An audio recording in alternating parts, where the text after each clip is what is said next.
মায়ের একটা অন্যরকম মূর্তি কিন্তু দেখা যাচ্ছে। মা দুর্গার একটা চিত্র অঙ্কন চলছে এবার এই পাশে আর একটা বুদ্ধিস্ট যে বিভিন্ন রকম বুদ্ধের বিভিন্ন রকম তার জন্মলীলা সংলগ্ন বিভিন্ন রকম যে দারুণ মূর্তি হবে সেটা এখন থেকে দেখেই বোঝা যাচ্ছে। আমাদের স্থাপত্যের শুরুতেই বোঝা যায় স্থাপত্যের শেষ কি মহাবীরের কিছু সামথিং কিছু আছে, মহাবীর সামথিং কিছু আছে।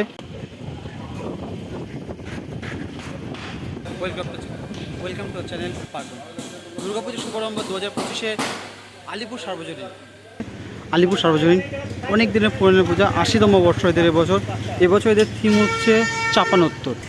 তো এই হচ্ছে আলিপুর রোড, আর থেকে ডান দিকে পরে হচ্ছে একটা রাম মন্দির। এই রাম মন্দিরের পাশে হচ্ছে মেনলি হচ্ছে দুর্গাপুজোর কাজ হচ্ছে। তো আপনাকে দেখাবো সেই কাজ, অবশ্যই দেখাবো। চাপানোত্তরটা মানে এটা এই নামের মধ্যেই বোঝা যাচ্ছে যে তারা তাদের থিমটা এক্ষুনি রিভিল করতে চাইছে না। মানে একটা ভাব কিছু ঢাকা মানে চাপানোত্তর কথাটার মধ্যে একটা জিনিস লুকিয়ে আছে যে তারা তাদের থিমকে এক্ষুনি রিভিল করবে না, ঠিক আছে। যাই হোক, তাও আমরা ভিতরে যাবো, আপনাদেরকে দেখাবো এই পুজোর প্রিপারেশন কতটা কী হয়েছে। যদি আপনি এইভাবেই হেঁটে যান সরাসরি সামনে দেখুন একটা রাম মন্দির আছে। মানে এই রাম মন্দির আছে, ঠিক এই রাম মন্দিরের পাশে এখানে হচ্ছে আলিপুর সার্বজনীনের এবছরের দুর্গাপুজোর প্রিপারেশান চলছে, ঠিক আছে। তো আপনাদের দেখাবো সেই প্রিপারেশান। তাকে একটুখানি আলিপুর সার্বজনীন এবছর দুর্গাপুজোর প্রিপারেশান কিন্তু চলছে, ঠিক আছে। সম্পূর্ণ কাজ থেকে আরম্ভ করে এই পার ওপার পুরোটা কিন্তু আপনার হচ্ছে এই পারের থেকে আপনার দেখা যাবে পুরো সুন্দর সুন্দর গোল গোল পিলার আছে।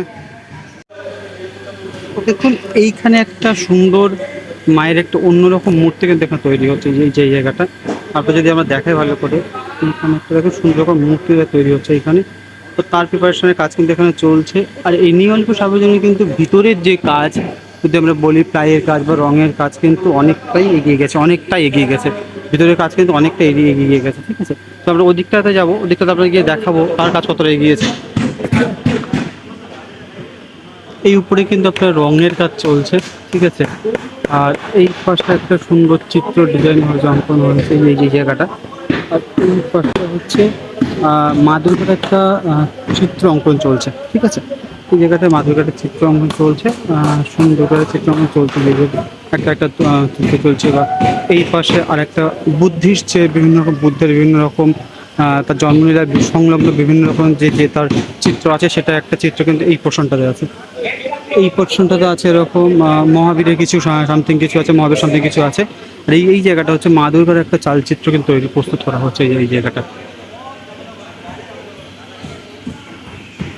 এখানে কিন্তু শিল্পীরা কিন্তু এটা রেডি করতে ব্যস্ত, প্রচণ্ডই ব্যস্ত, চাহিদা খুব ব্যস্তর সঙ্গে কিন্তু এখানে কাজ চলছে।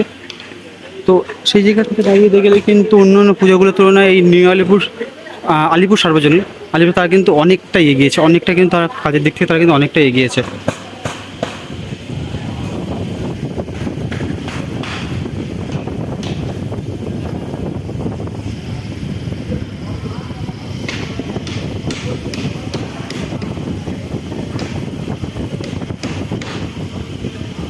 আলিপুর সার্বজনীন খুব ব্যস্ত সময় কাজ চলছে। সবথেকে আমার ইউনিক লাগলো যে এখানে একটা মূর্তি তৈরি হচ্ছে, একটা মহিলা, জানি না মা দুর্গার মূর্তি হবে কি পরবর্তীতে কী রূপ নেবে আমি জানি না। ওই যে মূর্তিটা করছে তারা কিন্তু পরবর্তীতে দেখতে এটা খুব দারুণ মূর্তি হবে, সেটা এখন থেকে দেখেই বোঝা যাচ্ছে। আমাদের স্থাপত্যের শুরুতেই বোঝা যায় স্থাপত্যের শেষ কীরকম হবে। তো সেখানে দাঁড়িয়ে সেই স্থাপত্যের শুরুটা যেতে যারা এত সুন্দর, সেখান থেকে অবশ্যই বোঝা যাচ্ছে এই স্থাপত্যের ফিনিশিংটা অসম্ভব সুন্দর হবে। সেখানে তাদের দেখুন এই আলিপুর সার্বজনীন তারা কিন্তু তাদের কাজ অনেকটাই এগিয়ে ফেলেছে বলতে গেলে। চারিদিকে ডিজাইনের কাজগুলো অনেক কাজ বাকি আছে, সেই বাকি থাকার মধ্যেও কিন্তু তারা কিন্তু অনেকটা কিন্তু কাজ কিন্তু তারা কিন্তু কমপ্লিট করে ফেলেছে। ভিতরের কাজ, ওই পোর্শনের রঙের কাজ, উপরের কাজ কিন্তু তারা কিন্তু মোটামুটি কমপ্লিট করে ফেলেছে। তো আলিপুর কতটা হলো আপনাদেরকে দেখালাম। এই পুজোর পরবর্তী আপডেট কীরকম হতে চলেছে, কীরকম কী হচ্ছে আপনাকে অবশ্যই দেখাবো। তাই রিকোয়েস্ট রইল চ্যানেলকে সাবস্ক্রাইব করবেন, পাশে থাকবেন।